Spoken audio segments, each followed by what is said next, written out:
qu'un jour, la gendarmerie vient le matin de très bonne heure à la maison, dans ce petit logement, et puis il tape à la porte et il demande Jacob Adelbronner. Et mon père, il ne voulait pas sortir, je ne sais pas pourquoi. Il regardait s'il n'y avait pas une cheminée, il voulait s'enfuir ou je ne sais pas quoi. Nous, on ne comprend pas ce que c'est. Et en fin de compte, c'est parce qu'il n'aimait pas pointer 2-3 jours à la gendarmerie. On ne savait pas pourquoi. Et bon, il a fallu des années pour savoir. C'est que de temps en temps, il faisait des actions de résistance avec mon cousin. Et voilà. Et ça, on ne le savait pas.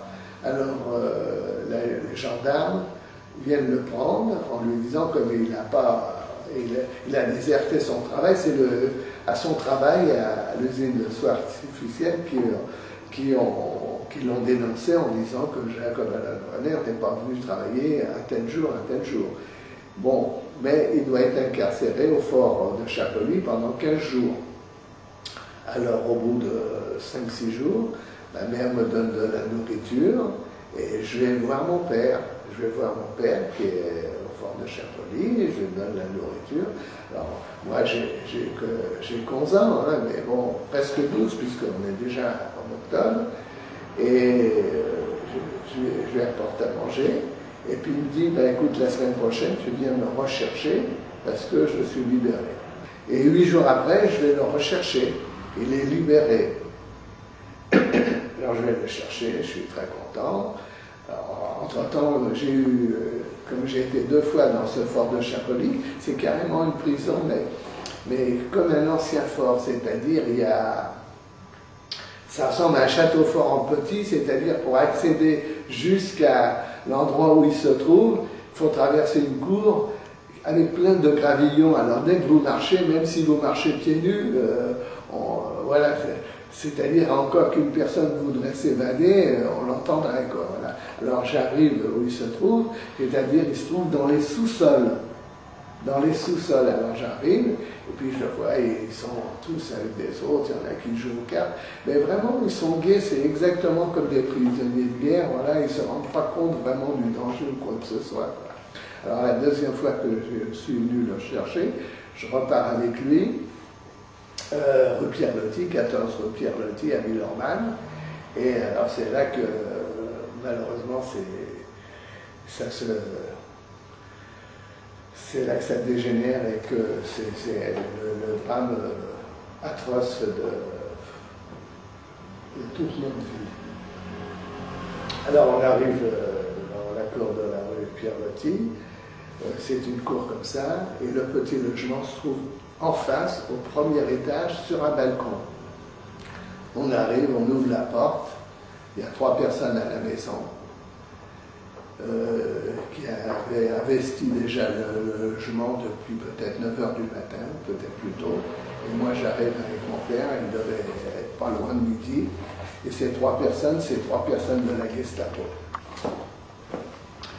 Et alors dès qu'on arrive, il commence à fouiller mon père. Moi je regarde ces 3 personnes. Alors, il y avait un petit qui avait un père avec un béret et 2 plus grands. Et en fait, c'était Klaus Barbie qui était là avec 2 autres personnes. Et la raison, je vais vous la donner, c'est que j'arrive ce jour-là, c'est le 24 octobre 1943. Et le 21 octobre 1943, Lucie Aubrac fait évader son mari du Fort Montluc. Et quand on le fait évader, le 21 octobre, du Fort Montluc, parce qu'il y avait un faucon cellulaire qui devait emmener des prisonniers du Fort Montluc à la Gestapo de Lyon, qui se trouvait 14 avenue Berthelot, qui était le siège de la Gestapo au CVC Barbie. Et quand elle fait évader son mari, donc elle attaque le fourgon, enfin pas elle, mais les gens qui étaient avec elle.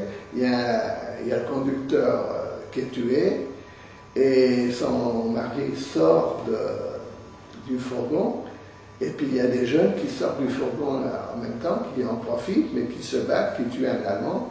Et mon cousin reçoit une balle, je ne sais pas où, enfin il est blessé, ses copains le sortent et le mettent en attendant derrière une porte cochère. Voilà. Alors voilà pourquoi je vous explique là la raison pourquoi que le 24 octobre, la Gestapo était chez nous, parce qu'ils recherchaient les évadés. Voilà. Donc mon cousin a été mis derrière une porte cochère et ses copains nous sont dit on va aller le rechercher. Mais en attendant, la Gestapo peut penser qu'il est rue Pierre-Loti parce que c'était son logement à lui. Nous, on était dans son logement. Voilà. Alors la Gestapo reste toute la journée, interroge mon père. Mon père dit moi j'ai aucune idée, je ne peux pas savoir où il est, étant donné que j'étais emprisonné au fort de Chapolique, mon fils est venu me chercher, et puis il lui répond de temps en temps en allemand. Mon père parlait parfaitement l'allemand. Il dit j'ai aucune idée, messieurs. Et on sent que le petit il est nerveux, c'est Barbie, il va dans tous les sens, et puis il regarde par le balcon, parce que du balcon on voyait la rue, s'il y avait quelqu'un qui arrivait. Et puis alors le soir, ils sont restés toute la journée, mon père était assis tranquillement, avec ses filles sur ses genoux. Monique avait déjà 23 mois, et puis ma sœur Claudine venait d'avoir 4 ans pratiquement.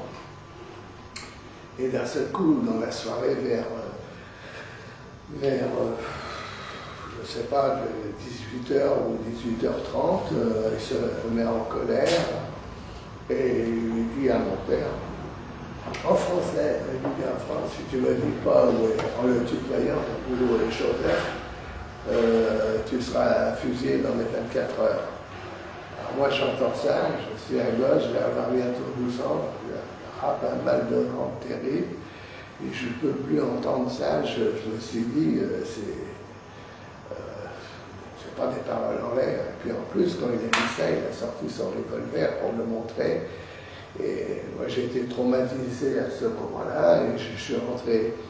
Je me suis mis dans le lit, je me suis mis un coussin sur la tête parce que c'était qu'une pièce de 20 mètres, mais dans cette pièce, il n'y avait qu'un grand lit pour nous tous. Hein. Et puis il y avait un petit canapé à côté, et puis la table, elle était là, quoi, tout était dans la pièce. Et dans la soirée, mon frère avait déjà trouvé un petit emploi dans une usine de manutention avant d'aller en classe, parce que peut-être qu'à l'époque, l'école c'était au mois d'octobre, mais bon, pour l'instant, il n'y avait pas encore. Enfin, il était inscrit simplement, il avait travaillé, et il rentrait justement de son travail, et à ce moment-là, Barbie lui est sauté dessus, il l'a fouillé, ma mère a dit « Mais non, c'est mon fils, vous ne voyez pas, c'est un gosse ». Alors, bon, il n'a pas répondu à ma mère, et il a poussé mon père dehors, habille-toi, et mon père a mis une veste, et mon frère. Et ma mère, elle ne voulait pas, alors elle l'a tiré, et Barbie l'a tiré, et à un certain moment, il a sorti son revolver, il a tapé sur la main de ma mère, et bon, ils se sont engouffrés dans la voiture, ils sont partis, ma mère est restée avec moi.